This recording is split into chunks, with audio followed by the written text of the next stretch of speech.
Today is Sunday, August 19th, 2018, and we are live tonight. We have a jam-packed show for you tonight, a lot to talk about. So this weekend was the 36th Annual African World Festival at the Charles H. Wright Museum of African American History, and I was down there. I just finished doing a presentation dealing with the film Black Panther. The film Black Panther dealt with lessons from the film Black Panther, economic empowerment, political self-defense, and how to Wakanda the vote. Okay, so that's what I talked about during my presentation tonight. We had a packed house tonight for my presentation as well. Okay, so thanks to everybody who came out. Some of them may call in during the course of the show with questions also. Okay. Some of them may call in with questions during the course of the show as well. All right. So thanks to everybody who came out tonight. We had a great time. They learned a lot also. All right. So we have a lot to talk about on tonight's show. Okay. There's a lot going on. I was in San Diego last weekend. Okay. And I was at the Return of the Gods, the Real Family Reunion in San Diego. And thanks to everybody who came out there. I was an honoree this year along with Professor Kaba Hiawatha Kamene, one of my teachers as well. So thanks to Sister Herb Alchemist, Brittany, and Kateria, and everybody involved for the award I received. And I did two presentations there, one last week Saturday and one Sunday. And in the last segment of tonight's show, I'm going to share with you the presentation that I did. It's about a 23-minute presentation. And it was called Great African Women and Men in History, the Mothers and Fathers of Civilization. Okay. And that's what I did on last week Saturday. And it blew the people away. All right. So we'll talk some about that. Okay, so on tonight's show, I want to deal some more with the Stand Your Ground case coming out of Florida, because the killer of Markeis McGlockton has been indicted. Okay, and it's extremely important because the sheriff sided with the killer and said, well, you shouldn't go around pushing people, shoving people. And when you watch the video, it's clear Markeis McGlockton, one, unarmed, two, was backing away from Michael Draker, I think it's his name, Michael Draker, who shot and killed him. So we have an indictment. But some people have asked the question, well, so he was indicted on manslaughter, right? He was indicted on manslaughter. And some people are asking the question, well, why was he not indicted on first-degree murder as opposed to manslaughter? So we're going to talk about that tonight from a legal perspective. The reason why is because when you are trying to get a conviction on manslaughter, first-degree murder, second-degree murder, whatever it is, the burden of proof is on the prosecution, and they have to meet all of the elements that are required to get a conviction on a certain charge. So there may be 2, 3, or 4 elements that have to be met by the prosecution to get a conviction. And in this case, the prosecutor said, we want to get a conviction based upon the evidence, based upon what we feel we can get a conviction on, as opposed to just having a charge of first-degree murder, and we don't think that we can meet the burden of proof. Okay, so we're going to talk about that because there's a good article that deals with that. And then August 7th, because it's been August 5th since the last time we were on live, August 7th was Black Women's Equal Pay Day. Black Women's Equal Pay Day, okay? And a lot of people are not familiar with Black Women's Equal Pay Day, and I just talked about it. I just talked about it at the presentation I did at the Charles H. Wright Museum this evening.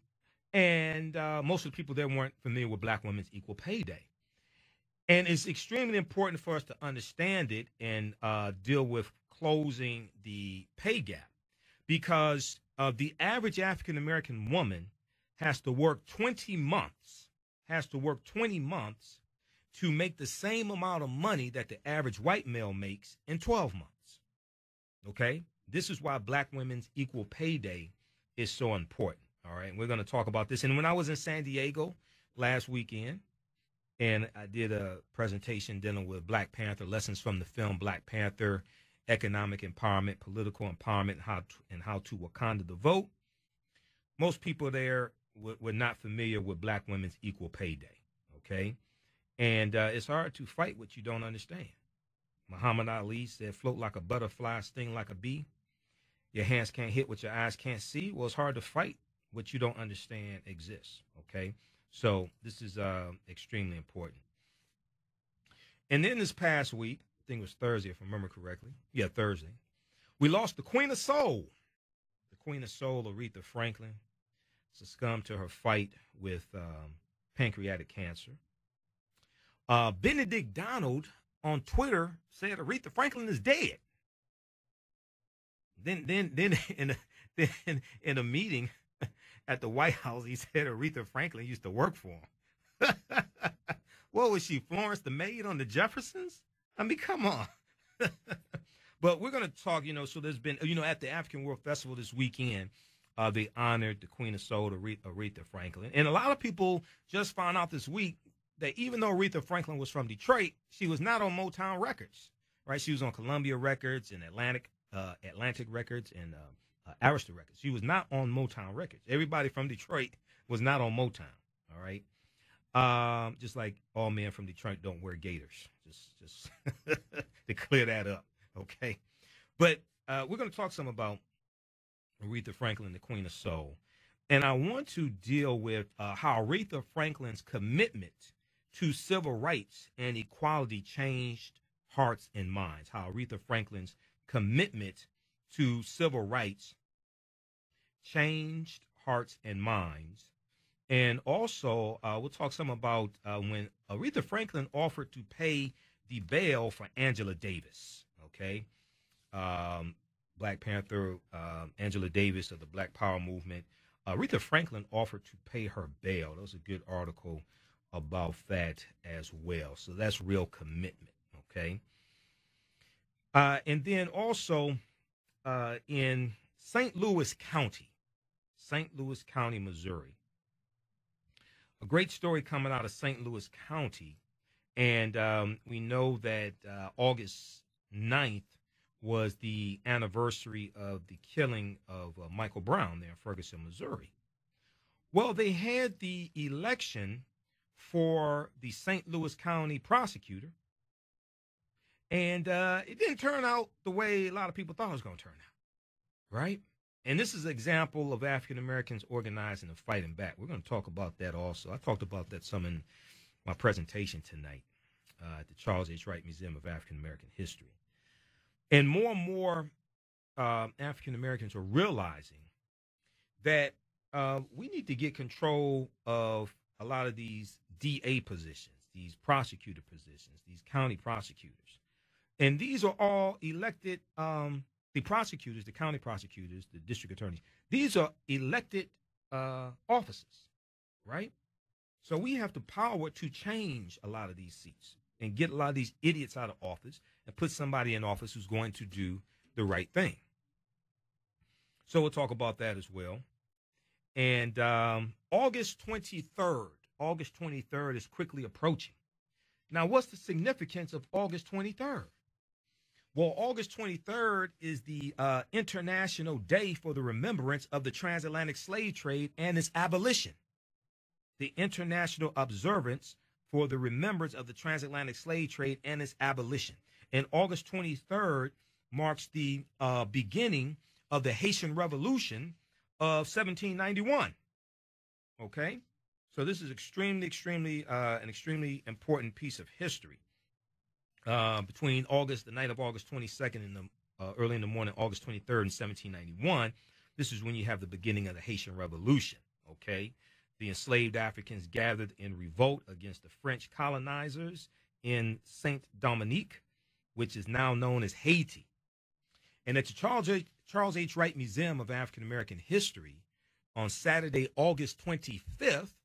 We're going to be joined by one of my teachers, Professor James Small, because they're going to do a screening of the documentary 1804, The Hidden History of Haiti, which is from director Tariq Nasheed, who did the Hidden Colors documentaries. And this is the documentary dealing with the history of the Haitian Revolution. Professor James Small is in the documentary along with Professor Kaba Kamene, formerly known as Booker T. Coleman, another one of my teachers. We were in San Diego together last weekend. And you have Dr. Wade Nobles in the documentary, Dr. Linda Jeffries, one of my teachers as well. It's a fantastic documentary from director Tariq Nasheed. Saturday, August 25th, 6 p.m., I guess it's 6 p.m. to 8 p.m., Charles H. Wright Museum of African American History. We're doing a screening of 1804. You don't want to miss it. Free and open to the public, okay? So we'll talk some about that as well, all right? So on the African History Network show, we focus on educating, empowering, and inspiring people of African descent throughout the diaspora and around the world, because right now it corrects wrong behavior. What you do for yourself, what you do to yourself, and what you allow other people to do to you and get away with is based upon what you think about yourself. What you think about yourself is based upon what you have been taught about yourself. What you've been taught about yourself is based upon everything you've read, heard, and seen about yourself. So when you control the radius of a man's thoughts, you can control the circumference of his actions, because the mind can't do or teach what it doesn't know. Now, we deal with a number of different topics here on the show. We deal with current events and history and politics and education and economic empowerment, entrepreneurship, relationships, love, sex, health issues, and much, much more. Sign up for our email newsletter. Text the word Kemet, K-E-M-E-T. Text the word Kemet, K-E-M-E-T, to 22828 to sign up for our email newsletter. Also, go to our website, AfricanHistoryNetwork.com. AfricanHistoryNetwork.com. You can sign up for the email newsletter there as well. And you can also register for the online courses I teach. We have them all on demand, including Understanding the Transatlantic Slave Trade, what they didn't teach you in school. They're in a bundle pack. You get 10 of the online courses in the bundle pack for $60, regularly $130, at AfricanHistoryNetwork.com, AfricanHistoryNetwork.com. All right. Okay, so NBC News has a good article dealing with the Stand Your Ground case out of Florida, okay? And this one is entitled, Michael Draker Charged in Florida Stand Your Ground Killing, but why wasn't it murder? Why wasn't it murder? And this is the question a lot of people ask, and it's more important to get a conviction than to get some type of impressive charge, all right? So in the article, it says attorneys for the family of the Florida father, Markeis McGlockton, who died last month following an argument over a handicapped parking space, thanked state prosecutors on Monday for filing a manslaughter charge against the gunman, Michael Draker, less than a month after the killing.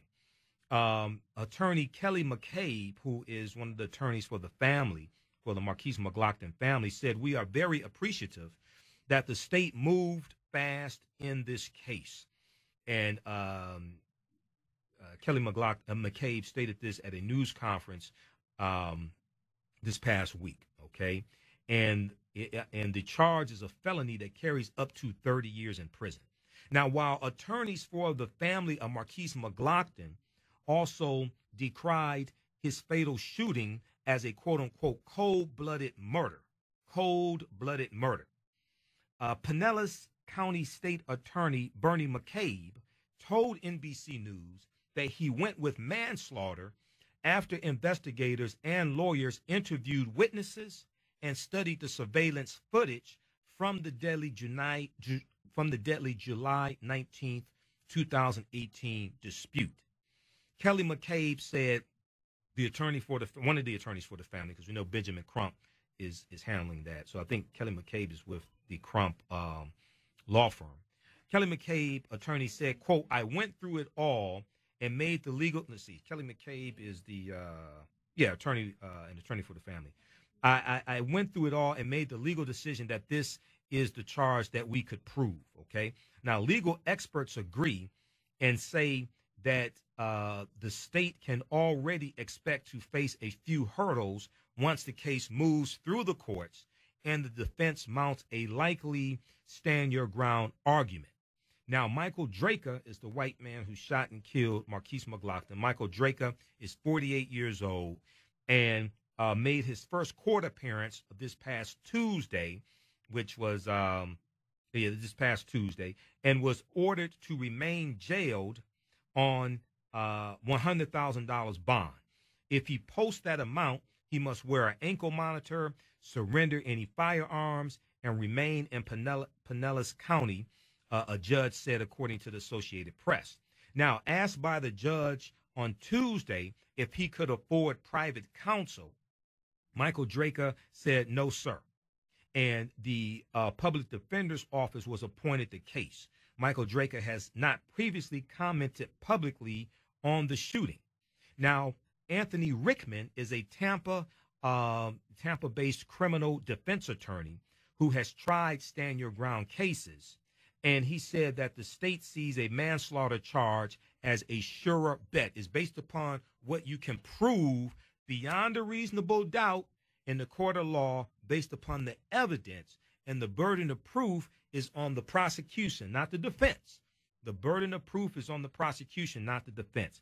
Now, in Florida, a first-degree murder conviction can require that the state proves a homicide was premeditated, which goes to state of mind, which is hard to prove. While in a second-degree murder case, they must prove the defendant acted with a, quote, depraved mind, end quote, a depraved mind, which is different than premeditation. It's much harder to prove premeditation. Okay, we're going to continue this on the other side of the break. You listen to the African History Network show, 910 a.m. the Superstation of Future Radio, 313-778-7600, 313-778-7600. I'm Michael Imhotep. We'll be back in a few minutes.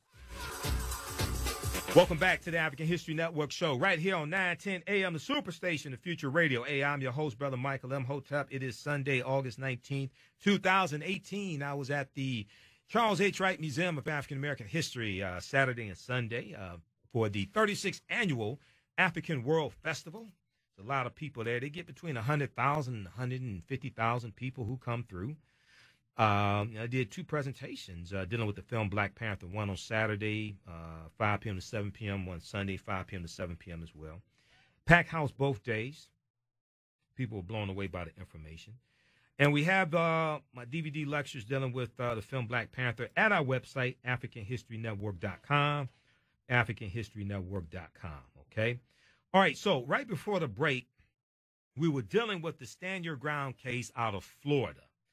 And we know Markeis McGlockton was shot and killed by Michael Draker last month, okay? And Michael Draker has been indicted. He's been charged with manslaughter. Okay, so this is a good first step. But many people were asking the question, well, why wasn't he charged with first-degree murder as opposed to manslaughter? And it all comes down to what you can legally prove beyond a reasonable doubt in the court of law. This is what this deals with. And this is what the prosecutor said and one of the family attorneys said as well. Okay, so we're going to go back to that in just a minute. Let's go to the phone lines. Once again, the call-in number is area code 313-778-7600, 313-778-7600. Let's go to the phone lines. Let's go to Eric, line 1. Eric, welcome to the African History Network show. Tell us where you're calling from. Hey, Mike, this is Eric from Columbus, Georgia. Okay, from Columbus, Georgia. All right, how you doing tonight, man? Hey, I'm all right. I appreciate you letting me get in there, man. I've been trying to talk to you. Oh, really? Okay, go ahead. Go ahead with your question or comment. I had two questions for you, one on the gender pay, and the other on old dude in Florida. Okay. But my first question, do you know where I can locate information on the gender pay gap? Only because I want to compare it with something that Thomas South said on a recent interview he did. He said that join us as we travel to the mother and cradle of civilization, Egypt, known to its indigenous people as Kemet, both in January or July 2019, as we explore its ancient sites. For those who want more than a mythical depiction of an African nation, like Wakanda in the movie Black Panther, then Kemet must be visited because, in its day, it was an actual Wakanda whose entire land was filled with technologically advanced structures. This trip is for those already aware of the historical input of Africans to Kemet. It is for those who want to know what was meant by the phrase, "Know thyself," originated by the people of ancient Kemet. Those who want to know what the mysteries were and who was allowed entry into them. Those who want to know what the purpose of life was for the people of ancient Kemet and what the actual reasons were for the temples and their construction. Join us and allow the answers to transform your mortal consciousness to spiritual consciousness as we make this pilgrimage. For more information about either of our tours, we can be reached at www.manwomanknowthyself.com. That's www.manwomanknowthyself.com. Blessings and peace. Yeah, hey. It don't matter your credit score, my sister, brother, we got ya. I wanna help my people out, just came to spread some knowledge. This world can be a crazy place and I wanna see you prosper. Business credit works, get the ebook from Daryl Johnson. Yeah, with good credit it will help you levitate. For so long we've been inside a system, now it's time to break. Business credit, that is power, it does not discriminate. Even if you've been in jail or you did not graduate, you can buy a house, put money on a car, invest in a company and be your own boss. This is how it works, but you need credit first. Hey, businesscreditworks.com. Make sure to check out the site and get your free ebook from Daryl Johnson. It's time to change the game, man. Get your business credit up. Let's go. Hey.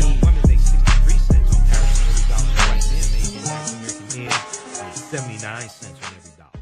So hey, what's going on? My name is Edward Williams, and I'm the founder and creator of Health Might Be Necessary, and also the founder of the Black Self-Care Academy. Our mission is to aggressively inspire and radically improve the health industry by any means necessary. And the way we're going to do that is by empowering you with online health courses as well as online health coaching to help radically improve your health, as well as overall ending our dependency on the healthcare system that has shown time after time that does not have our best interests in mind. Over at the Self-Care Academy, we'll be creating courses on how to prevent and reverse preventable diseases such as high blood pressure, diabetes, obesity, high cholesterol. We also have general health improvement courses such as Health 101, Health Defense, and we also have courses on emotional eating, workout programs, nutrition, and those are just to name a few. We will be constantly adding to our academy and anything else that will help radically improve the health industry of our community. So make sure you go check out the Black Self-Care Academy. This is Edward Williams signing off, and as always, our community, our responsibility. The other thing, the argument people are making is like, wait a second.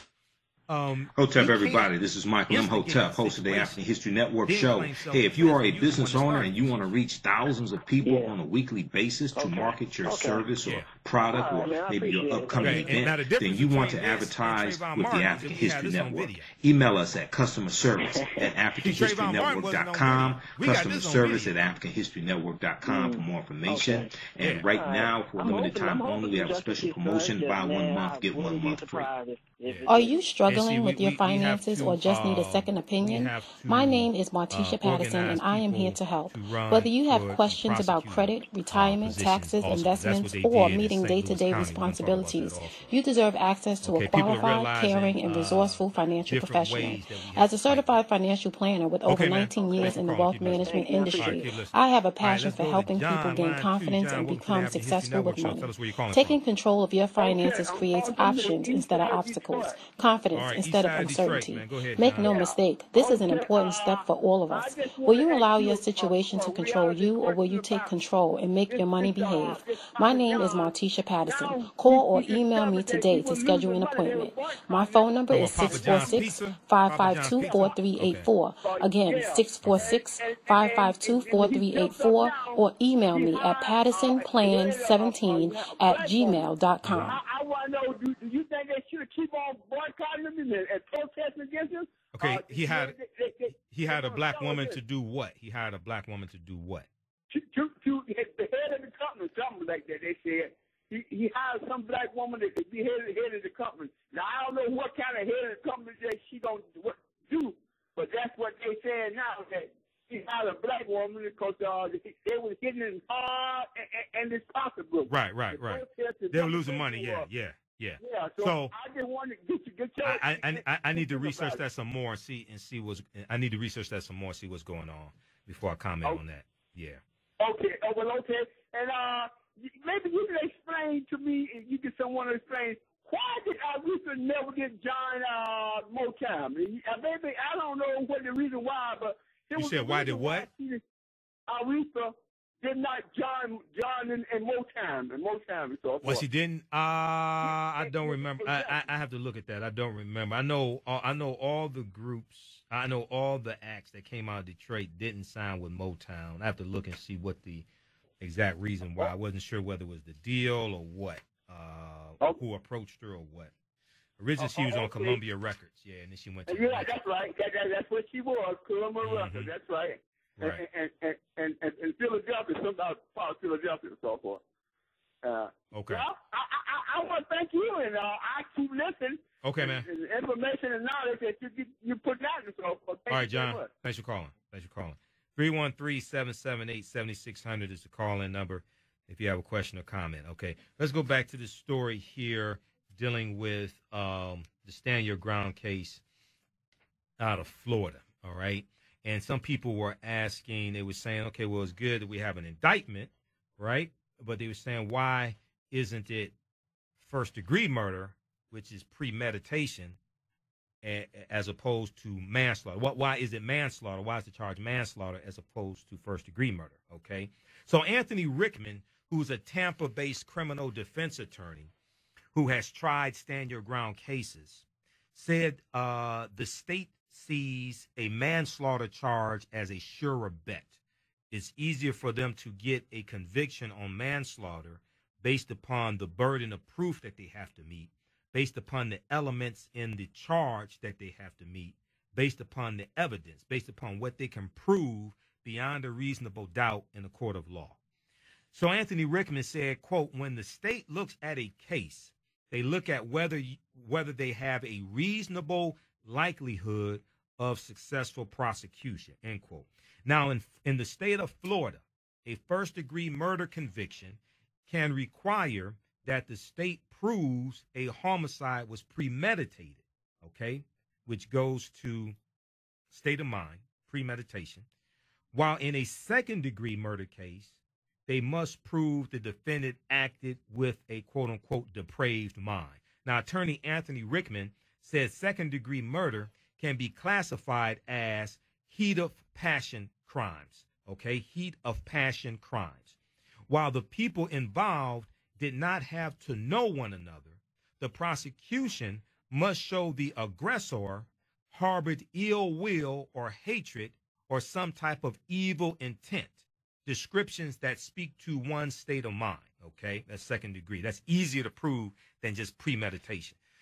So in a manslaughter case, prosecutors would not even have to prove Michael Draker acted out of premeditation or a depraved mind. In a manslaughter case, prosecutors would not even have to prove Michael Draker acted out of premeditation or a depraved mind. So it's a lower burden of proof that they have to meet to get a conviction. So the fatal encounter between Markeis McGlockton, who was 28 years old, an African-American, and Michael Draker began when Markeis McGlockton, his girlfriend, and their children pulled into a handicapped accessible space at a convenience store in Clearwater, Florida. While Markeis McGlockton and his 5-year-old son went inside the store, Michael Draker, unprompted, unprovoked, began examining the car that Markeis McGlockton was driving, his girlfriend was in, and the children, to determine whether it had the correct decal according to police, meaning a handicap sticker or a handicap sign. He then got into an argument with Markeis McGlockton's girlfriend. So he took it upon himself to be law enforcement, to be the enforcer of handicapped parking spaces. So when Markeis McGlockton exited the store, surveillance footage showed him shove Michael Draker to the ground, And Michael Draker pulled out his gun while still down and paused before shooting Markeis McGlockton. If you watch the video, you can see it. He paused before shooting him, and Markeis McGlockton is backing away from Michael Draker. So where is the imminent threat of bodily harm or death? Where is it? So Michael Draker pulled out his gun while still down and paused before shooting Markeis McGlockton, although it looked as if Markeis McGlockton was backing away. And you watch the video, that's what appears. And also you see a patron of the store, or somebody passing by. When Draker pulls out the gun, this guy goes in the opposite direction also. Now, Pinellas County Sheriff Bob Gualtieri later announced Michael Draker was not arrested because it appeared he was defending himself when he killed Markeis McGlockton. He instead passed the case on to state prosecutors to review. So the argument that Attorney Benjamin Crump, Reverend Al Sharpton, and others were making is, well, wait a second. You're saying that Michael Draker had the right to stand his ground and defend himself. Well, Markeis McGlockton had the right to defend himself and defend his family against this idiot who was yelling and cursing at his girlfriend, because this guy posed a threat also. So you're saying that Michael Draker had the right to defend himself, but Markeis McGlockton didn't have the right to defend himself. So Floridians also, the Pinellas County Sheriff later announced Michael Draker was not arrested because it appeared he was defending himself when he killed Markeis McGlockton. He instead passed the case on to state prosecutors to review it. And this sheriff actually said, and this is at a press conference, he said you shouldn't go around shoving people. Well, maybe you shouldn't go around getting into arguments with people over handicapped parking spaces, and you have no authority to enforce handicapped parking spaces. Maybe you shouldn't do that. Now, Floridians are allowed under the Stand Your Ground law, which was first enacted in 2005 under Governor Jeb Bush, who ran for president, low energy Jeb, and backed by gun lobbyists, to defend themselves with deadly force if they believe they are in imminent danger or death. And Florida, because that was the first state to have an actual stand your ground law, it has the most ambiguous stand your ground law, which gives the most leeway. Other states, some other states have them, but it's not as ambiguous, it's more well-defined. So check out this article from NBCnews.com. Okay, the person being threatened is not required to try and flee the scene. Now, attorneys for Markeis McGlockton said he was only trying to defend his family from Michael Draker, and that while McGlockton may have used force in pushing Draker, that didn't need to escalate with a firearm. How does shoving somebody who gets into an argument with your girlfriend escalate to the person pulling the gun and shooting and killing somebody? How does that escalate to that? Okay, so check out the rest of this article here from NBCnews.com. Michael Draker charged in Florida stand your ground killing, but why wasn't it murder? This is from August 14th, 2018. Really good article from NBC News. Okay, so August 7th, a couple weeks ago, August 7th was Black Women's Equal Pay Day. Black Women's Equal Pay Day. And a lot of African-American women don't even know that this exists. Okay? In San Diego, when I did my presentation, I asked about it. Most people never heard of it. And at the Charles H. Wright Museum, when I did my presentation tonight, most people had not heard about it. So it was good that they showed up. Okay, so on average, it takes the average African-American woman 20 months to make the same amount of money that it takes the average white man to make in 12 months. So this year, Black Women's Equal Pay Day fell on Tuesday, August 7th.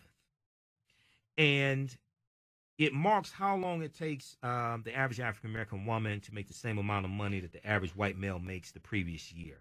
Now, the day is months later than National Equal Pay Day, which marks the same thing for women in general, okay? So this year, National Equal Pay Day fell on April 10th. And that's how long it takes the average woman to work to make the same amount of money that it took the average white man to make the previous 12 months. But African-American women have to work months in addition to that, okay? It takes the average woman 16 months to make the same amount of money the average white man makes in 12 months, but it takes the average African-American woman 20 months to make the same amount that the average white male makes in 12 months. Now, these numbers change considerably for women of color, okay? African-American women so we talked about African-American women. Native American women will hit Equal Pay Day on September 27th, while Hispanic women will hit Equal Pay Day on November 1st, because Hispanic women make on average about 54 cents for every dollar that the average white male makes. And while Asian American women technically hit the equal pay mark on February 22nd, suggesting that this group faces the smallest gender pay gap of all women, the date overlooks significant disparities in pay among different groups of Asian women. Now, attention to pay disparities has highlighted how African American and Hispanic men make less than their white counterparts, and how women overall make less than men. Keep in mind that the U.S. is 51% women. But there has been a failure to fully grapple with what the pay gap looks like when both race and gender are taken into account. There has been a failure to fully grapple with what the pay gap looks like when both race and gender are taken into account. For example, even as white women lag behind white men in wages, they often do better than black or Hispanic men, okay? And these numbers have particularly overlooked women of color who face both racial and gender discrimination. It suggests that if conversations and policy addressing pay disparities are going to truly benefit all women, a more intersectional and nuanced understanding of the gender pay gap is needed. Okay, so African American women on average make 63 cents on for every dollar the average white male makes. Now, 2 years ago, it was right around 67 cents on the dollar. I remember AtlantaBlackStar.com had articles from 2 years ago about this. I think it was 2 years ago when I first found out about Black Women's Equal Pay Day. Saw a number of articles dealing with it. I know this on August 7th on Sister Circle Live on TV One. I know they talked about it there as well. Now, this pay gap is much wider than the 79 cents white women earn for every dollar made by a man and the 87 cents earned by Asian women. But again, there is significant variation among different nationalities of Asian women, with some earning far less than the average. Okay, so check this out. They have a number of links here in the article. Now, what's important to understand is that for the average African-American woman over her working lifetime, she loses on average $870,000 in lost earnings because of this pay gap. The average African-American woman over her working lifetime loses about $870,000 in lost earnings. Okay? So, I mean, if we correct something like this, right, this will lift millions of African Americans out of poverty. And then in 2 years ago, AtlantaBlackStar.com had an article dealing with Black Women's Equal Pay Day. And they cited 5 states in one of the studies that was done. They cited at the time, a couple of years ago, there were 5 states where the lifetime lost wages for African-American women were totaled about $1 million in lost wages because of this pay gender race gap. All right. Now, the gap in African-American women pay is due to several factors. A 2014 report from the National Women's Law Center notes that women comprise some 2/3 of workers making $10.10 an hour or less. Women women in general, not just African-American women, but women in general comprise about 2/3 of U.S. workers making $10.10 an hour or less. And of that group, nearly half of those women are women of color. African-American women were overrepresented in the low-wage workforce, according to the National Women's Law Center, making up 10% of low-wage workers, but only 6% of the overall workforce. Okay, so check out the rest of this article here. They have a lot of links to click on to get more information, get deeper into how to fight against this. And this is one of the reasons why more African Americans and African American women are turning towards entrepreneurship as well. Once again, check out this article from Vox.com, VOX, Vox.com. Tuesday is Black Women's Equal Pay Day. Here's what you should know about that. This came out August 7th, 2018. Okay. All right. So a lot of our people don't know about that. Black Women's Equal Pay Day. You know, this past week, it was a crazy, crazy week. Benedict Donald took away the security clearance of former CIA Director John Brennan. Omarosa dropped some mixtapes. He's trying to get invited back to the cookout. But early in the week, White House Press Secretary Sarah Huckabee Sanders told a huge lie. Now, she lies every day she has the White House Press Secretary conference, basically. But she told a huge, huge lie, which dealt with job creation among African Americans between Donald Trump and President Barack Obama. She told a huge lie as if we don't know how to use Google and as if we don't know how to fact check. Now, on MSNBC, on Velshi and Rule, they did a segment fact-checking her and just showing how wrong. Now, to her credit, she did tweet later that day that she made a mistake. Now, I don't know how you can make a mistake like this, right? Let's go to this clip here. All right, White House Press Secretary Sarah Huckabee Sanders defended President Trump against claims that he uses the N-word. How? By highlighting the low unemployment rate for African Americans with Trump at the helm. He took office, and the year and a half that he's been here has created 700,000 new jobs for African Americans. That's 700,000 African Americans that are working now that weren't working when this president took place. When President Obama left after 8 years in office, he had only created 195,000 jobs for African Americans. President Trump, in his first year and a half, has already tripled what President Obama did in 8 years. No. That is a lie. Oh, my God. All right. She went to the podium with a script and lied. She read it. It's unbelievable. All right. Let's just clear this up. According to the Bureau of Labor Statistics, that's where we measure our statistics, 708,000 more Black Americans did have jobs in July of 2018 than when Donald Trump took office. Okay? That part she didn't lie about. But for fact's sake, that claim that only 195,000 jobs were created for African Americans over Obama's 8 years is wrong, Stephanie, on so many levels.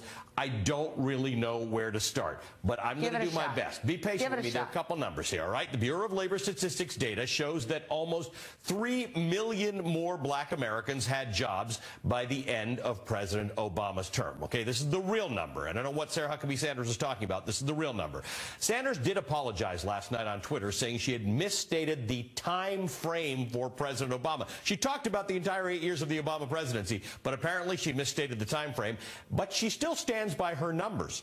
Okay? Let me just explain this to you. She got her talking points from the Council of Economic Advisors, who also tweeted, by the way, down here, that they miscommunicated with the press secretary. But let me give you some context. For starters, they measured Obama's job numbers from November of 2000, from November of his first term. The president doesn't take office until January. So they took all the losses from the financial crisis after Obama was elected, but not sworn in until all the way to 2017. Obama, you will remember, inherited a massive unemployment rate, record economic recession, lots of jobs being lost, including in the month that he took offices. Donald Trump inherited the lowest unemployment rate in over 10 years and a booming economy. Keep in mind, the Bureau of Labor Statistics only began measuring employment by race in the 1970s. So let's take a look at the spikes during recessions, but starting here in 2011. So 2008, 2009 was the recession, right? So you saw a spike in unemployment for African Americans that started to go down in 2011, right? This is 2011. Take a look at this. Going down, down, down, well into President Obama's second term. A clear downward trend continues until today. Where's the Trump bump on African American unemployment? It's hard to see how President Trump's policies would impact black unemployment. But yes, Ms. Sanders, it is good news that 700,000 more African Americans have jobs since January of 2017. Here's what I can't get over, Ali. Work for it a little Here's bit. what I can't get over. Sarah Sanders gets on that podium and lies every day. Yesterday, she got on the podium and wasn't going to lie about the president and a possible tape with him using the N-word. She said, I don't know, I can't guarantee that. Even though, just as a side note, you can guarantee things. For example, I can guarantee there's no tape out there with me saying the N-word. I can't guarantee there's not one of me dancing like a fool somewhere over the last 20 years. She chose to lie about African Americans and the economy, but wasn't going to lie about the president possibly using the N-word. All right, let's bring in Tolo Ololaripa, who is a Bloomberg News White House reporter. So she got caught red-handed. She got caught. She stood there and told a blatant lie. I watched the White House press secretary conference live, and I'm like, wait a second. She is just telling a bold-faced lie. That's what she did, okay? And then she got caught, and then she had to come out and admit it was wrong. But she was reading from a script. So who put together the script that she was reading from? That's the question. Now, for those who are not familiar with BLS, that's the Bureau of Labor Statistics. Go to BLS.gov. That's the Bureau of Labor Statistics. That's a department that keeps track of the unemployment rate and job creation, all of that stuff. That's a government entity. It's not InfoWars. Okay? That's the Bureau of Labor Statistics. All right. We're coming up here on the break. When we come back, we're going to talk about Aretha Franklin and her commitment to civil rights and equality and how that changed hearts and minds. We know that Aretha Franklin passed away this past Thursday at age 76. She had an advance. She suffered from pancreatic cancer, and this was revealed by her publicist Gwendolyn Quinn. Now, in her indelible late 1960s hits, Aretha Franklin brought the righteous fervor of gospel music to secular songs that were about much more than romance. Hits like Do Right Woman, Do Right Man, Think, You Make Me Feel Like a Natural Woman, and Chain of Fools defined a modern female archetype. Sensual and strong, long-suffering, but ultimately indomitable.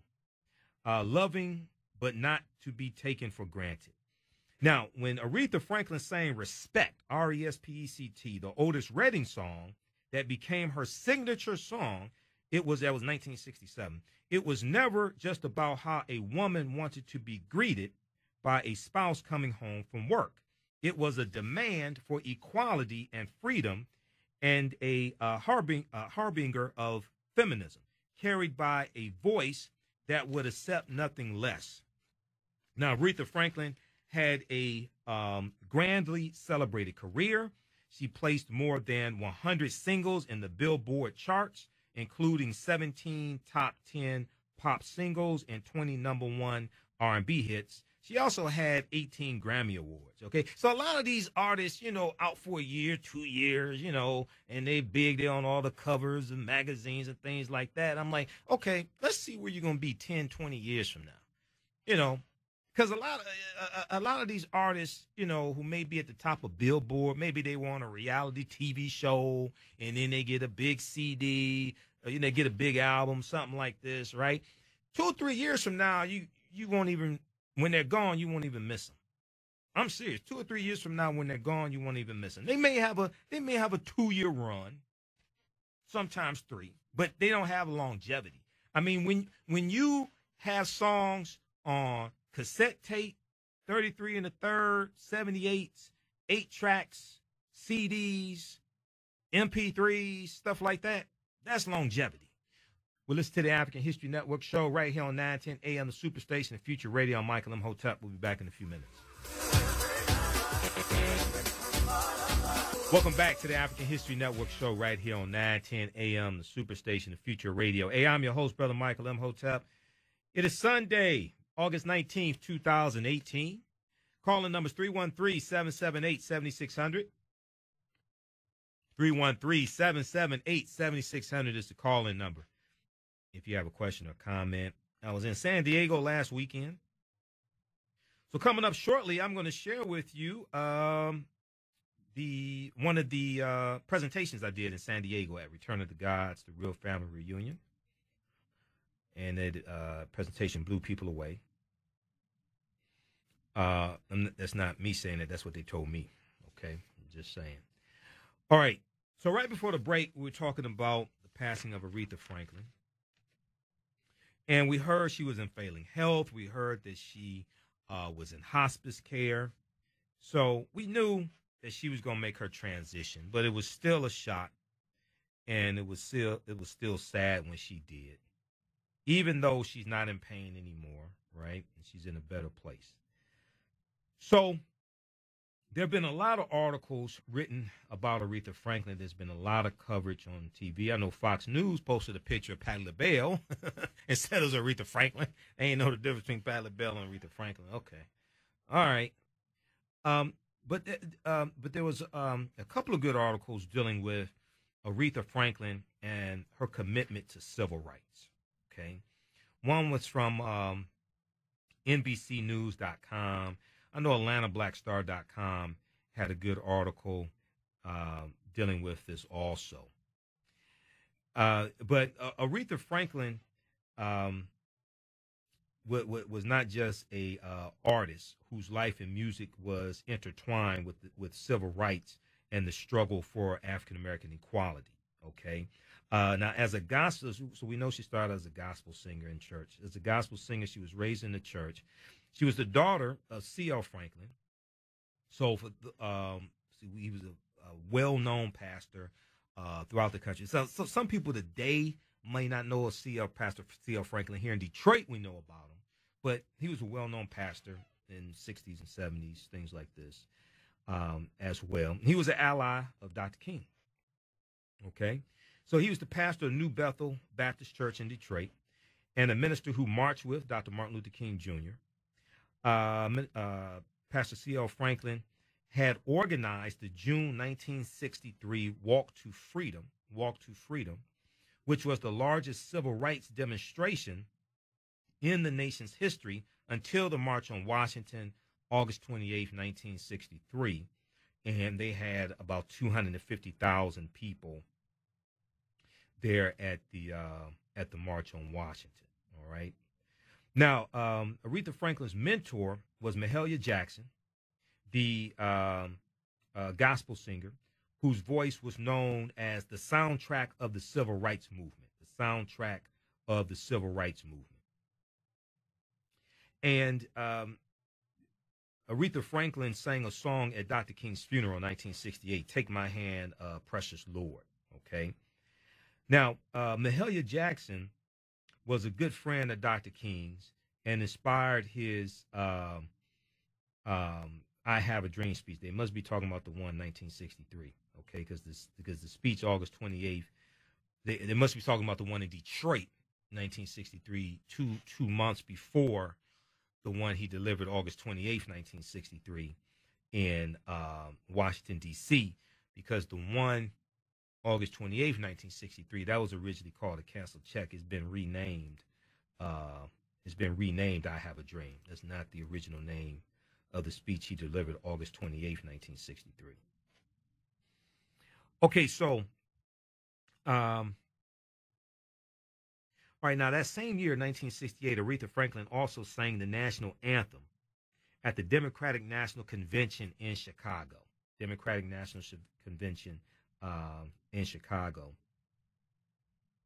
And during a tumultuous political campaign and a year marked by civil unrest, protests, police violence, and assassinations.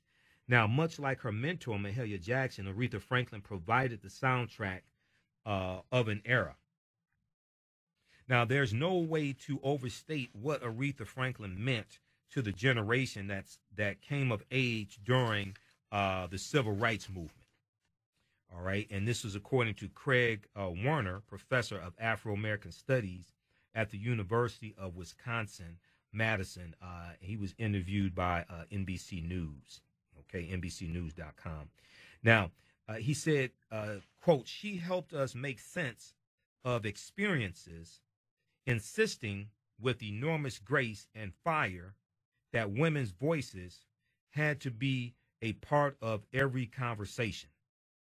She holds a special place in the hearts of Vietnam veterans who knew she sung, I Say a Little Prayer to help them survive and heal."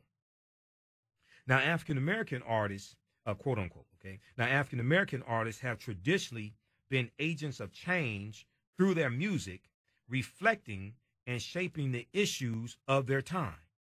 Examples include the voice of suffering in Billie Holiday's Strange Fruit, the audacious rage of Nina Simone's song about Mississippi, dealing with the civil rights movement and the assassination of Medgar Evers, and Soul Brother number one, the godfather of soul, James Brown, would Say It Loud, I'm Black and I'm Proud. And then similarly, Aretha Franklin was a voice of pride, hope, and freedom. Her rendition of the Otis Redding song Respect, R-E-S-P-E-C-T, became an undeniable anthem of empowerment for African Americans and for women.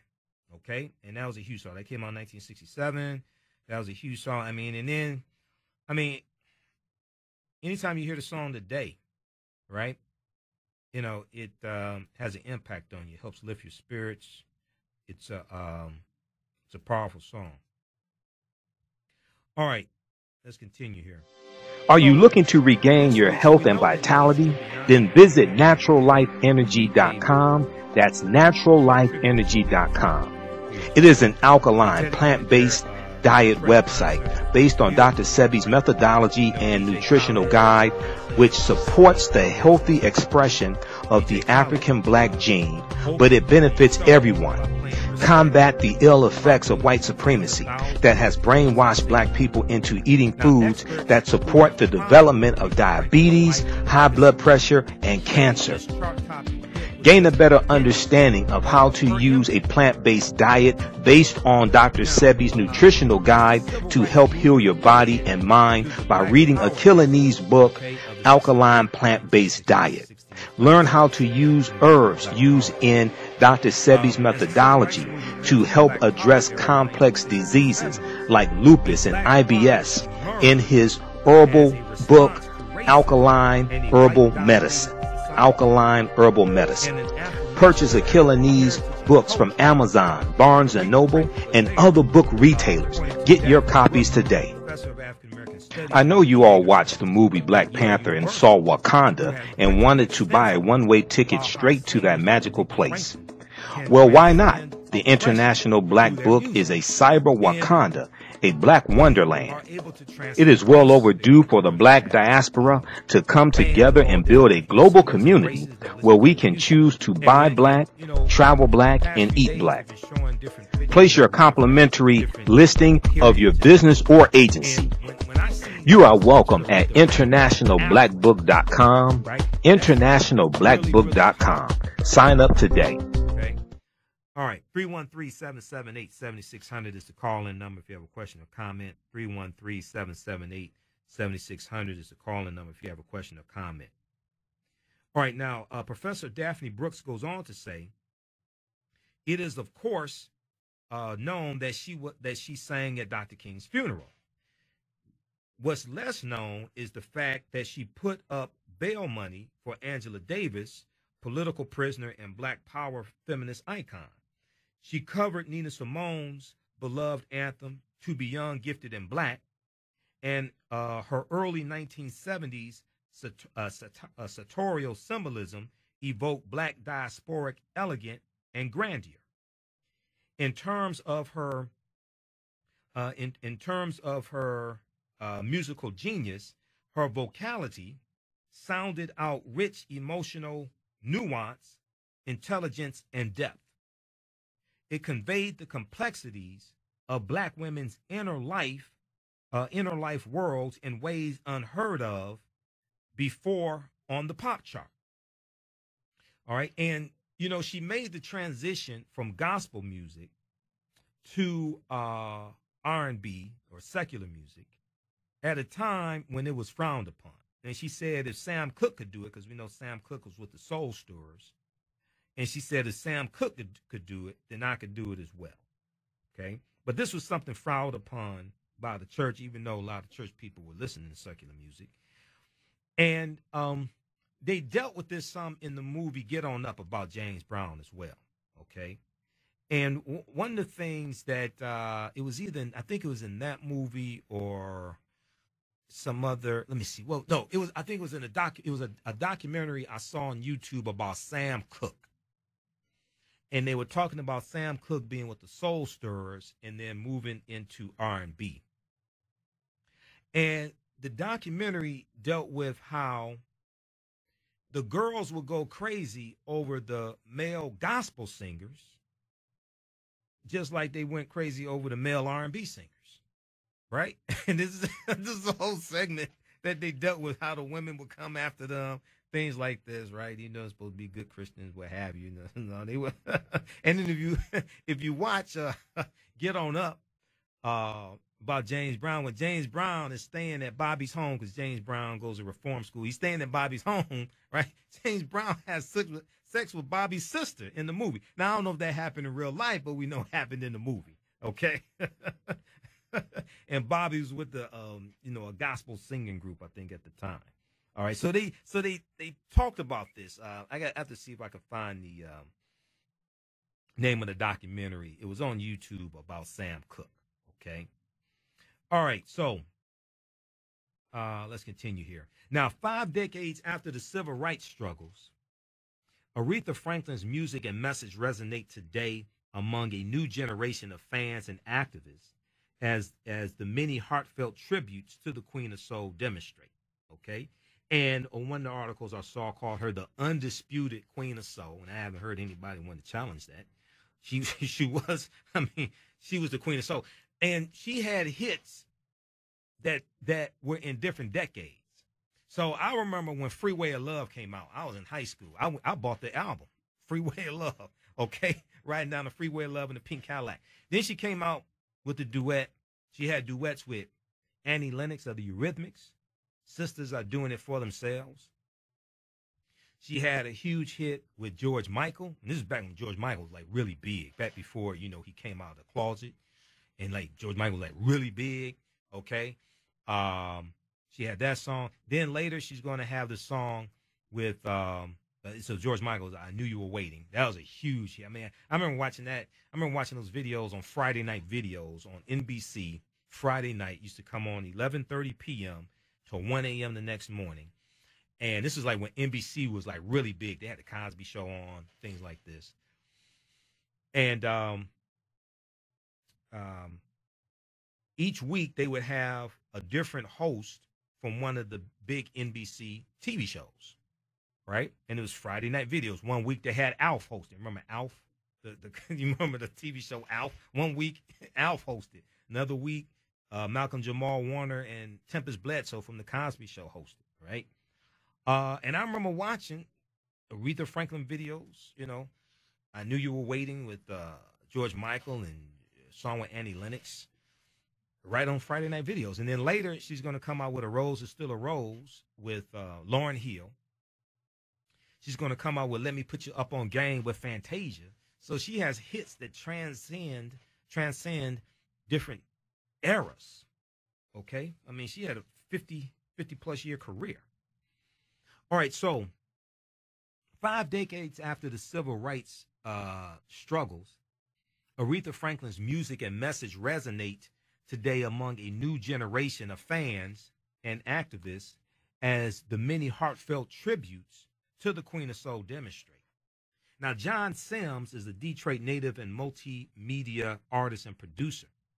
And he said her force was both cultural and political. Her force was both cultural and political.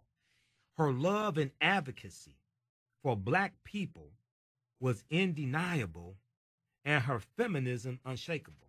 Did she ever call another Black woman the B word in one of her songs? I'm just curious. We need to check that out. I'm saying, because she had hits and didn't have to call other sisters the B word. Did she ever use the N word in her songs? I'm just curious. We need to check on that.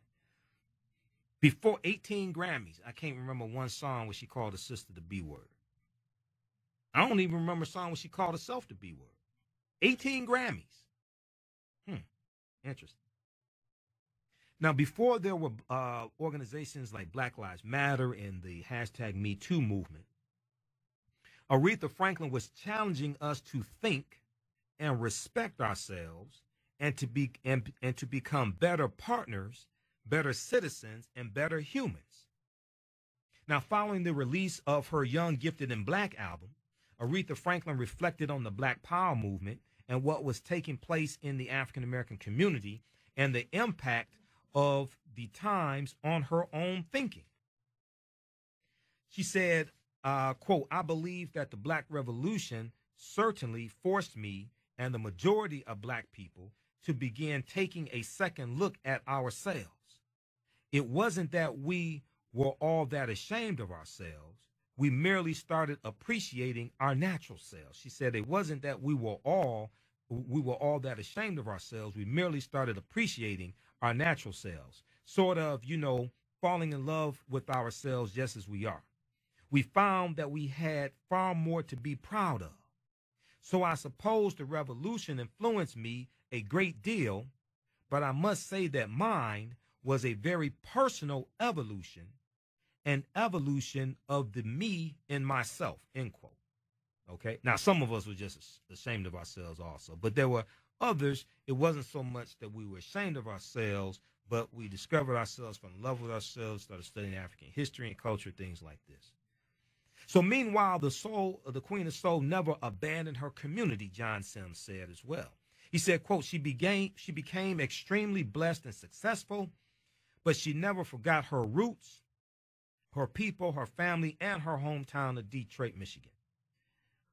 Always staying close to home when others left speaks to her loyalty, faith, and commitment to a culture that cradled and nurtured her divine genius in a country that did not deserve it. He said, quote, "We owe Miss Aretha Franklin our highest respect for being the voice of our most meaningful form of human intelligence, love. To honor her is to follow her many messages and examples of love, grace, and community." Okay? And once again, she had 44 Grammy Award nominations. She won 18 Grammys.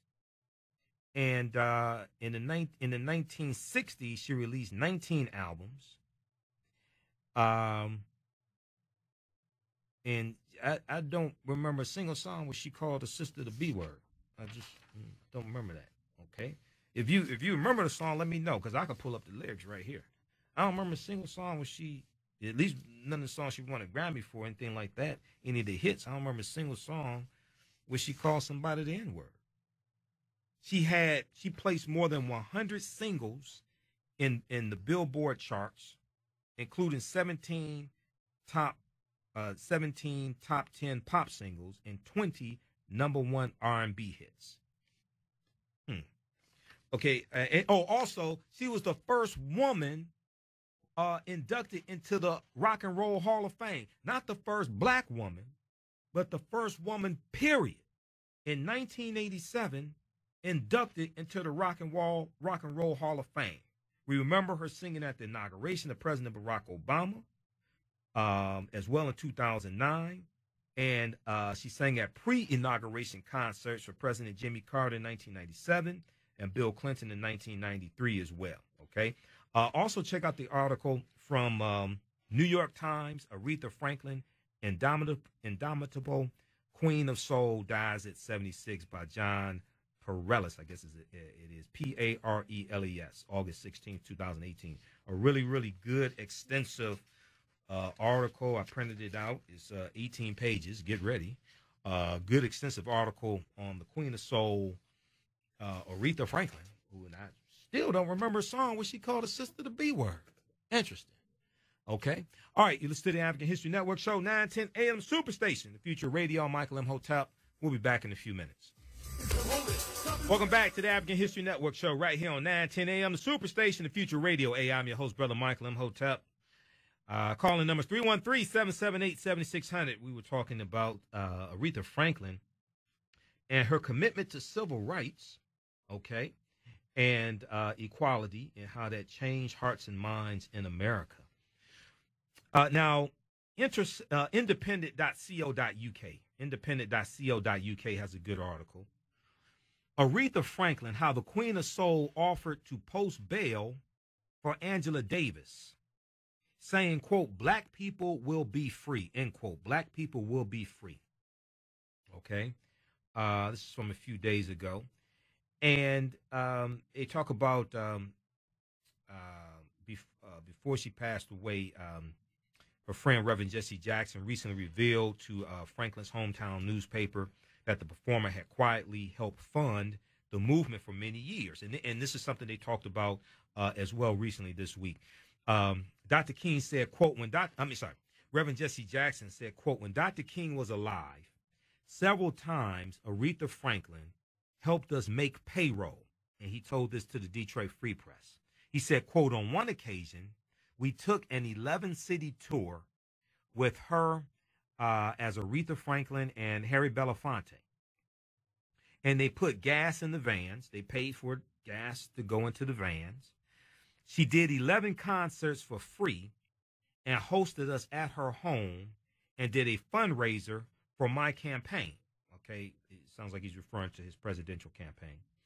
Aretha has always been a very socially conscious artist, an inspiration, not just an entertainer. Okay, and we know her father, Reverend C.L. Franklin, was a Baptist minister and close associate of Dr. King, as I talked about as well. He helped organize the 1963 Detroit Walk to Freedom, a civil rights demonstration that drew some 125,000 people. This is 2 months before the March on Washington, August 28th, 1963. Okay. And Aretha Franklin reportedly had it written into her contract during the 1960s that she would not perform to segregated audiences. And Aretha Franklin's activism could also be as assertive as the lyrics to her most famous hit. Now, in 1970, Aretha Franklin offered to post bail for Angela Davis, who at the time was a philosophy teacher, college professor. She was a communist and social activist accused of supplying guns used in a botched, bloody courtroom escape in California. Okay, that was the George Jackson brothers case. Now, Angela Davis went on the run, but was eventually arrested in New York City following an FBI manhunt. Then President Richard Nixon, and we know August 8th was the 44th anniversary of Richard Nixon announcing he was resigning from office. And history is repeating itself, as we talked about here on the show. And if you saw the extensive video I did that's on YouTube dealing with Nixon's resignation and how history is repeating itself. And that's not me saying history is repeating itself. That's former assistant Watergate prosecutor Nick Ackerman saying that. And he was there at Watergate. He was involved. He knows Watergate better than most people. And he said history is repeating itself with Donald Trump, who I call Benedict Donald. So at the time of the FBI manhunt, Richard Nixon was president, and he called Angela Davis a dangerous terrorist. But she was acquitted in 1972 and went on to continue her academic career in activism. Now, Aretha Franklin was quoted in a Jet magazine article saying that she was ready to post the cost of Angela Davis bail, and Aretha Franklin said, quote, whether it's $100,000 or $250,000, end quote, amid a widespread campaign for pushing for the release of Angela Davis. Aretha Franklin said, quote, black people will be free. I've been locked up, okay, for disturbing the peace in Detroit. And I know you got to disturb the peace when you can't get no peace, end quote. Sounds like no justice, no peace. She went on to say, quote, jail is hell to be in. I'm going to see her free if there is any justice in our courts. Not because I believe in communism, but because she's a black woman and she wants freedom for black people. Okay, now this is Aretha Franklin. All right, she went on to say, quote, I have the money. I got it from black people. They've made me financially able to have it. And I want to use it in ways that will help our people, end quote. In the event, however, Angela Davis bail was paid by a cooperative farm director called Roger McAfee, according to a contemporary report in the New York Times. But here is Aretha Franklin offering to put up the money to bail out Angela Davis and explaining why. So there was an article back from 1970 from Jet magazine, and I saw somebody posted a cutout of the article on Facebook. But check out this article from independent.co.uk, independent.co.uk, that lays out this history. Aretha Franklin, how the Queen of Soul offered to post bail for Angela Davis, saying, quote, black people will be free, end quote. All right. I wonder how much money we could raise if the hip hop artists pawned all that gold and platinum grills and all this. I wonder how much money we could raise. I wonder how much property we could buy to stop gentrification in cities if they did this. Just a thought. Let's go to the phone lines. Let's go to Glenn, line 1. Glenn, welcome to the African History Network show. Tell us where you're calling from. Well, thank you very much. I'm from the metropolitan Detroit area. Metro Detroit area? Okay. Thanks for holding. Go ahead with your question and comment. Well, I answered the Detroit. Anyways, Detroit metropolitan area. Yeah, that's right. Go ahead. I just wondered if you would go beyond or before the time of Mrs.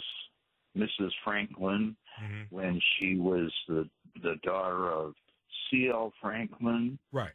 Could you talk about Mr. Franklin and his relationship in the Detroit area from the Black Bottom and the Paradise Valley and the change of the Linwood Avenue to the C.L. Franklin Boulevard and the Elijah Muhammad Boulevard and the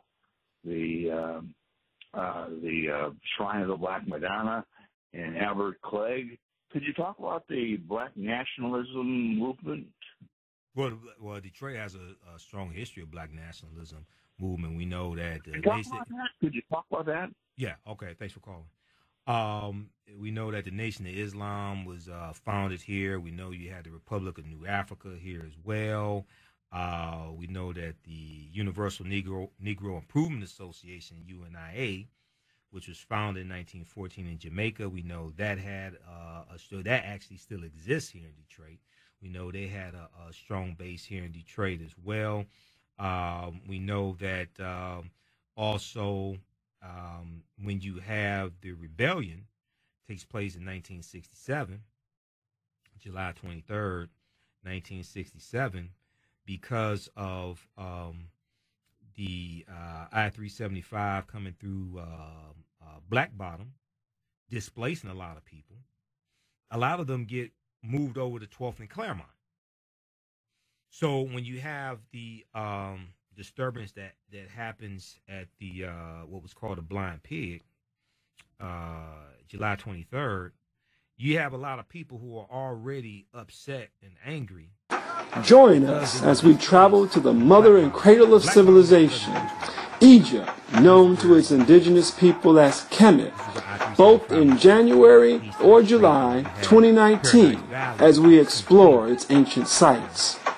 For those who want more than a mythical depiction of an African nation like Wakanda in the movie Black Panther, then Kemet must be visited because, in its day, it was an actual Wakanda whose entire land was filled with technologically advanced structures. This trip is for those already aware of the historical input of Africans to Kemet. It is for those who want to know what was meant by the phrase, "Know thyself," originated by the people of ancient Kemet. Those who want to know what the mysteries were and who was allowed entry into them. Those who want to know what the purpose of life was for the people of ancient Kemet and what the actual reasons were for the temples and their construction. Join us and allow the answers to transform your mortal consciousness to spiritual consciousness as we make this pilgrimage. For more information about either of our tours, we can be reached at www.manwomanknowthyself.com. That's www.manwomanknowthyself.com. Blessings and peace. Yeah, hey. It don't matter your credit score, my sister, brother, we got ya. I wanna help my people out, just came to spread some knowledge. This world can be a crazy place and I wanna see you prosper. Business credit works, get the ebook from Daryl Johnson. Yeah, with good credit it will help you levitate. For so long we've been inside a system, now it's time to break. Business credit, that is power, it does not discriminate. Even if you've been in jail or you did not graduate, you can buy a house, put money on a car, invest in a company and be your own boss. This is how it works, but you need credit first. Hey, businesscreditworks.com. Make sure to check out the site and get your free ebook from Daryl Johnson. It's time to change the game, man. Get your business credit up. Let's go. Hey. He was ousted. Wesley Bell is an African-American man. Hey, what's going on? My name is Edward Williams, and I'm the founder and creator of Health by Any Means Necessary, and also the founder of the Black Self-Care Academy. Our mission is to aggressively inspire and radically improve the health conditions of our community by any means necessary. And the way we're going to do that is by empowering you with online health courses as well as online health coaching to help radically improve your health, as well as overall ending our dependency on a healthcare system that has shown time after time that does not have our best interests in mind. Over at the Self-Care Academy, we'll be creating courses on how to prevent and reverse preventable diseases such as high blood pressure, diabetes, obesity, high cholesterol. We also have general health improvement courses such as Health 101, Health Defense, and we also have courses on emotional eating, workout programs, nutrition, and those are just to name a few. We'll be constantly adding to our academy and anything else that will help radically improve the health industry of our community. So make sure you go check out the Black Self-Care Academy. This is Edward Williams signing off, and as always, our community, our responsibility. Let's get it. Peace. What's up, everybody? This is Michael Imhotep, host of the African History Network show. Hey, if you are a business owner and you want to reach thousands of people on a weekly basis to market your service or product or maybe your upcoming event, then you want to advertise with the African History Network. Email us at customerservice@africanhistorynetwork.com, customerservice@africanhistorynetwork.com for more information. And right now, for a limited time only, we have a special promotion: buy 1 month, get 1 month free. Are you struggling with your finances or just need a second opinion? My name is Markeis Patterson, and I am here to help. Whether you have questions about credit, retirement, taxes, investments, or meeting day-to-day responsibilities, you deserve access to a qualified, caring, and resourceful financial professional. As a certified financial planner with over 19 years in the wealth management industry, I have a passion for helping people gain confidence and become successful with money. Taking control of your finances creates options instead of obstacles, confidence instead of uncertainty. Make no mistake, this is an important step for all of us. Will you allow your situation to control you, or will you take control and make your money behave? My name is Markeis Patterson. Call or email me today to schedule an appointment. My phone number is 646-552-4384. Again, 646-552-4384, or email me at pattersonplan17@gmail.com. But they talked about it this morning with Reverend Al Sharpton. Let's go to this clip here. Manigault Newman's war of words with the Trump White House continues to escalate as the Associated Press reports that a handful of audio recordings she's already begun to release are just the tip of the iceberg. That includes video, email, and text messages that deterrence may come in handy as the White House has initiated legal action against Newman and the publisher of her new book, Unhinged, an insider's account of the Trump White House. It's where she details the breakdown in her relationship with the president and his staff. Joining me now is former White House aide Omarosa Manigault Newman. Good morning, Omarosa. Good morning, Rev. Now, let me say this. Last April 17, you came to National Action Network's convention at my invitation, and you spoke on behalf of the president and his first 100 days. I got up behind you and disagreed vehemently. You left. You wrote about it in your book. And you and I haven't spoken since then. But we have known each other a while. You were even a member of National Action Network. I used to see at Essence Music Festival, met your mom. So I know you. Unlike a lot of people that don't know your background, you worked in the White House before. You're not just somebody that just ended up where you are by accident. But many people felt, why is she there with Donald Trump? He is a bigot. He's a racist.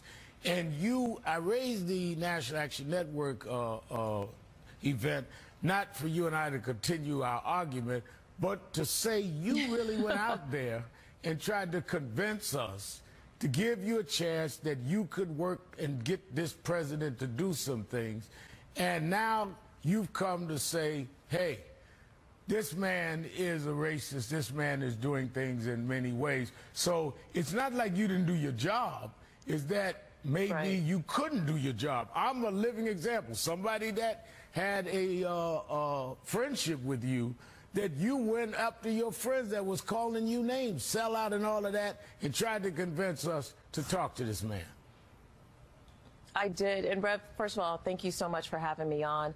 And you're absolutely correct. We have a long history. Yes, I served in National Action Network in Los Angeles under KW2 list and on the front line of all the initiatives that you were trying to push to help the community.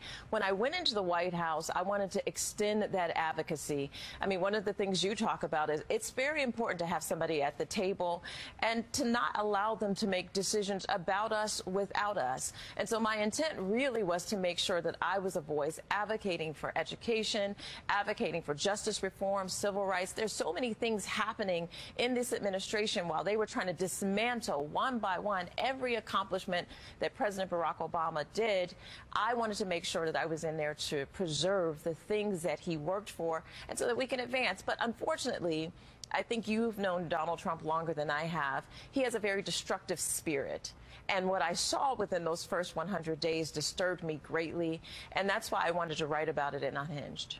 Now, you said that you came to understand this destructive spirit. Is Donald Trump, in your mind, a racist? Yes, Donald Trump is, and I have to tell you that I have always given him the benefit of the doubt. People ask me about when he was doing the birther movement. I had a chance to talk to him about it, and he said that was something that the Clintons started during their campaign against Barack, and that he was just using it for political reasons and to rally up his base. Every single time he had some type of issue with the community, I was there. I was the person in the room that could take him to task about that.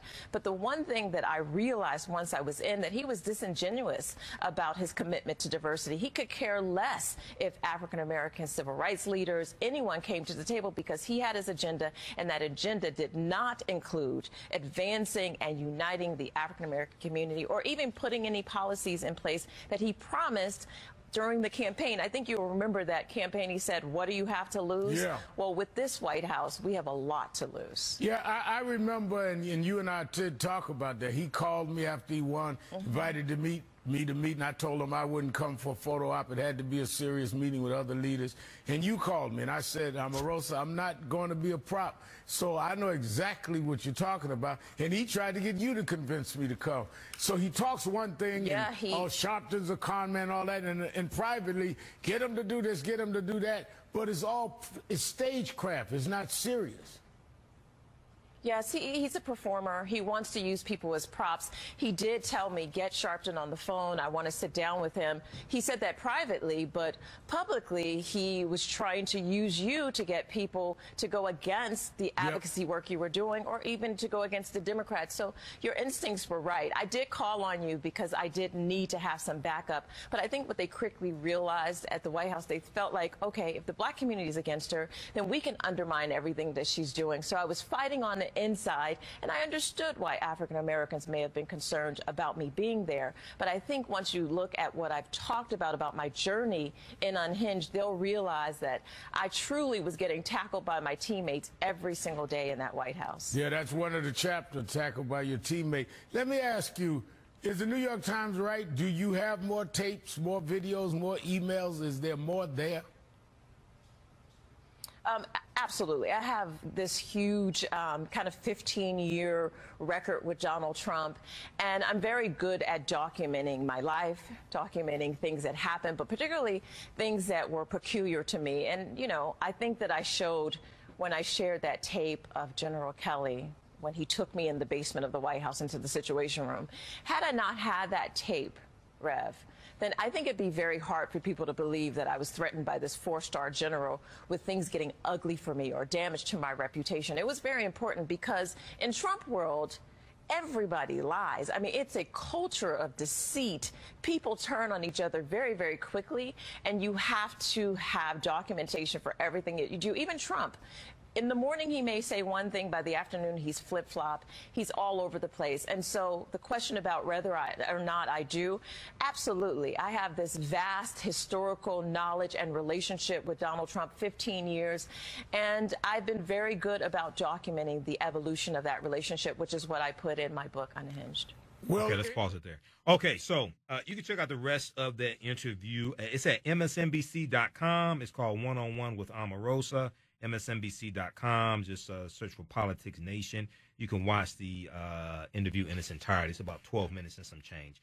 Okay, well, look, August 23rd, 1998, the United Nations recognized the International Day for the Remembrance of the Slave Trade and its Abolition. The International Day for the Remembrance of the Slave Trade and its Abolition.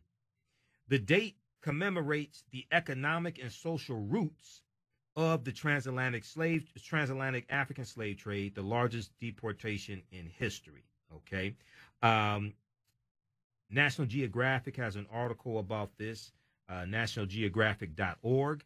1998 International Day for the Remembrance of the Slave Trade and its Abolition. Okay. BlackAmericaWeb.com also has an article from August 23rd, 2017. Little known Black history fact, International Day of Remembrance. Okay, so between August 22nd and August 23rd in 1791, the enslaved Africans gathered in revolt against the French colonizers in Saint Dominique, which is now known as Haiti. The revolution wasn't without heavy casualties, as about 200,000 Haitians perished in comparison to 75,000 French troops and 25,000 white colonists. Around 45,000 British troops were also killed. The British and the Spanish were allies of the French, okay, in the Haitian Revolution. The clashes raged on until the country ousted France's occupation in 1804. So we know January 1st, 1804, the Haitians declared their independence. Now, the International Day for the Remembrance of the Slave Trade and its Abolition has been recognized annually since 1998 marking the start of the Haitian Slave Rebellion, also known as the Haitian Revolution. African men and women revolted against being sold into slavery and helped push along an end to the cruel transatlantic slave trade. Okay, UNESCO began the day to commemorate the start of the uprising, which called to global attention the horrors of the slave trade and the great cost of life as a result of its practice. The Day of Remembrance first took place in Haiti, then was recognized the following year in Senegal. In several nations around the globe, the day is marked by gatherings and related events to the uprising and the abolishing of the transatlantic slave trade. Okay, so this coming week, August 23rd, is the International Day of Remembrance, and we know that on Saturday, August 25th, Professor James Small, one of our great Grandmaster Scholar Warriors, will be at the Charles H. Wright Museum of African American History, 6 p.m. I guess it ends at 8 p.m. It's for a screening of the documentary 1804, The Hidden History of Haiti, which deals with the history of the Haitian Revolution from director Tariq Nasheed, who is the director of the Hidden Colors documentary. So I'll be there as well. Come on out. It's free and open to the public, and you don't want to miss this. We'll try to get a flyer up at AfricanHistoryNetwork.com, AfricanHistoryNetwork.com. But you can visit theright.org, W-R-I-G-H-T, theright.org to have information there. Okay, so last week, what was it? Saturday, August 11th, I was in San Diego last weekend at Return of the Gods 2018, the Real Family Reunion. And here's an excerpt of the presentation I did, one of two presentations. This one is called Great African Women and Men in History, the Mothers and Fathers of Civilization. Let's go to this clip. The honor to bring up the next speaker, next artist, next performer. So please put your hands together and show your love to Michael Imhotep.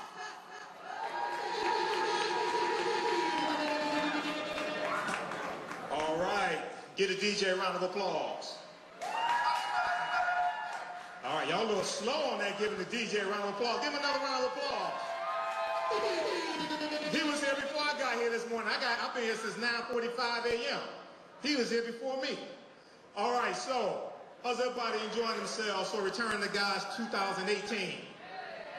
All right, so I am Michael Imhotep, founder of the African History Network, host of the African History Network show.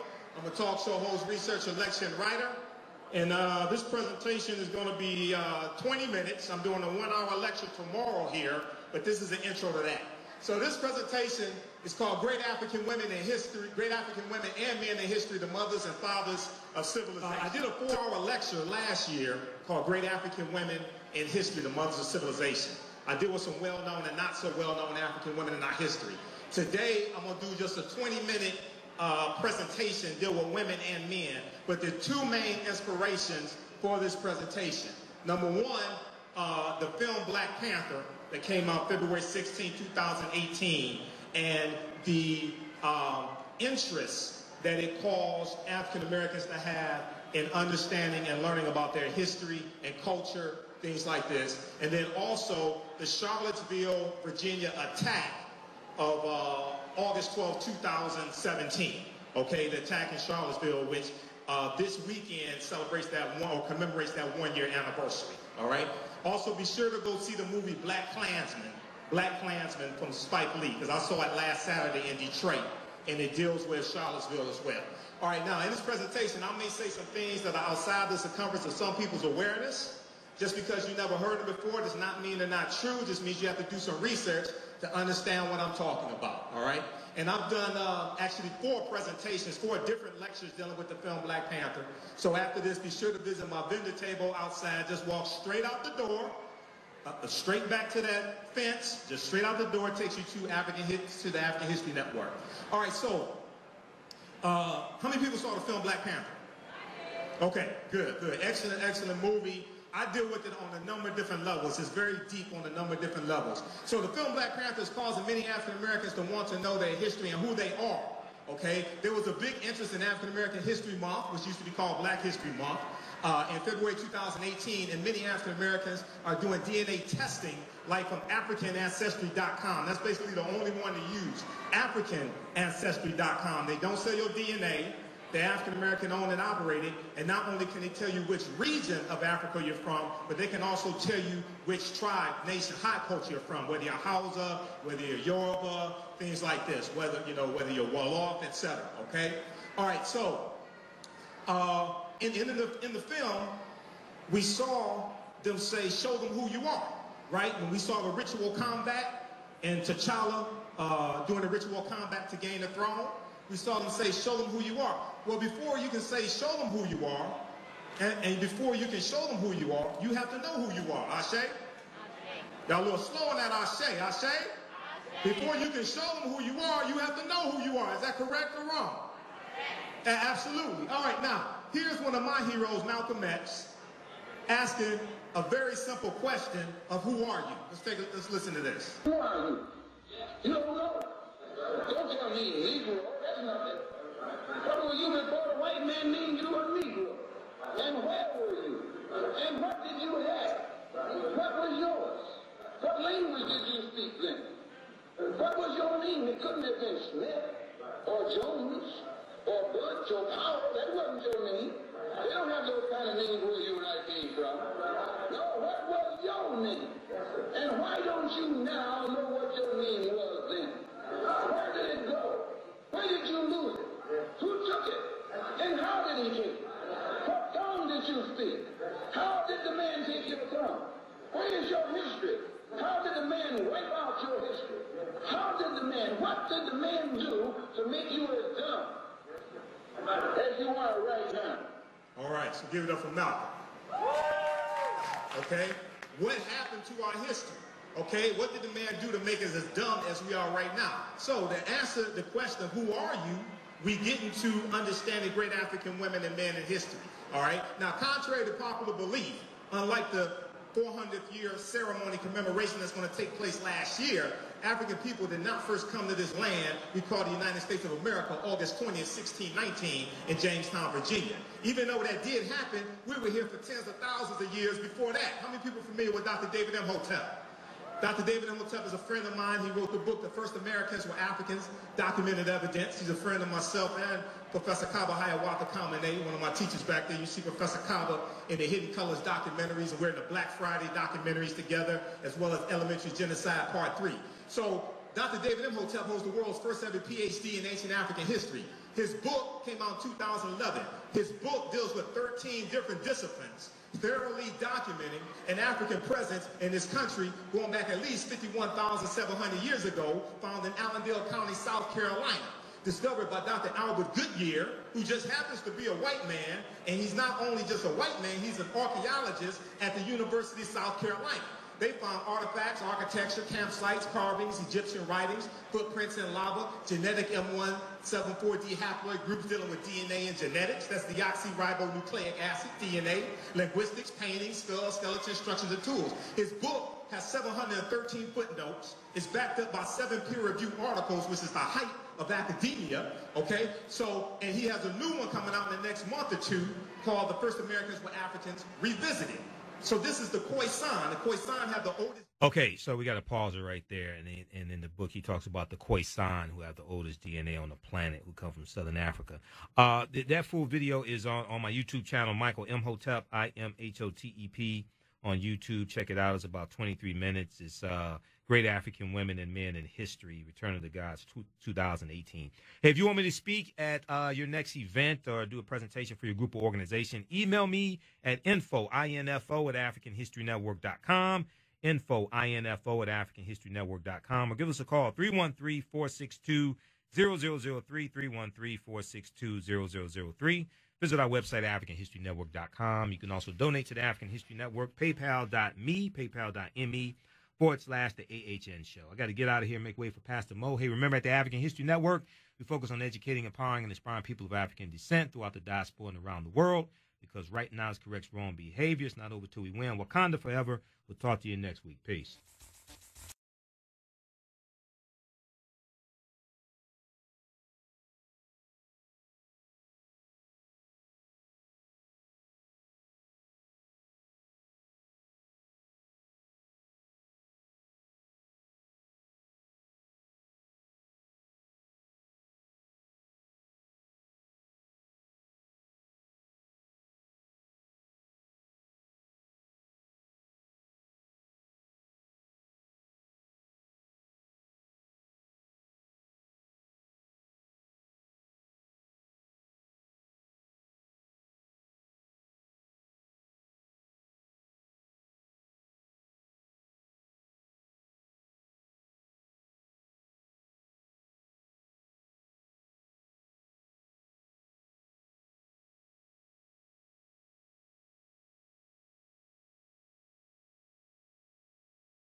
Are you looking to regain your health and vitality? Then visit naturallifeenergy.com. That's naturallifeenergy.com. It is an alkaline, plant-based diet website based on Dr. Sebi's methodology and nutritional guide, which supports the healthy expression of the African black gene, but it benefits everyone. Combat the ill effects of white supremacy that has brainwashed black people into eating foods that support the development of diabetes, high blood pressure, and cancer. Gain a better understanding of how to use a plant-based diet based on Dr. Sebi's nutritional guide to help heal your body and mind by reading Achilles' book, Alkaline Plant-Based Diet. Learn how to use herbs used in Dr. Sebi's methodology to help address complex diseases like lupus and IBS in his herbal book, Alkaline Herbal Medicine. Alkaline Herbal Medicine. Purchase Achilles books from Amazon, Barnes & Noble, and other book retailers. Get your copies today. I know you all watched the movie Black Panther and saw Wakanda and wanted to buy a one-way ticket straight to that magical place. Well, why not? The International Black Book is a cyber Wakanda, a black wonderland. It is well overdue for the black diaspora to come together and build a global community where we can choose to buy black, travel black, and eat black. Place your complimentary listing of your business or agency. You are welcome at internationalblackbook.com, internationalblackbook.com. Sign up today.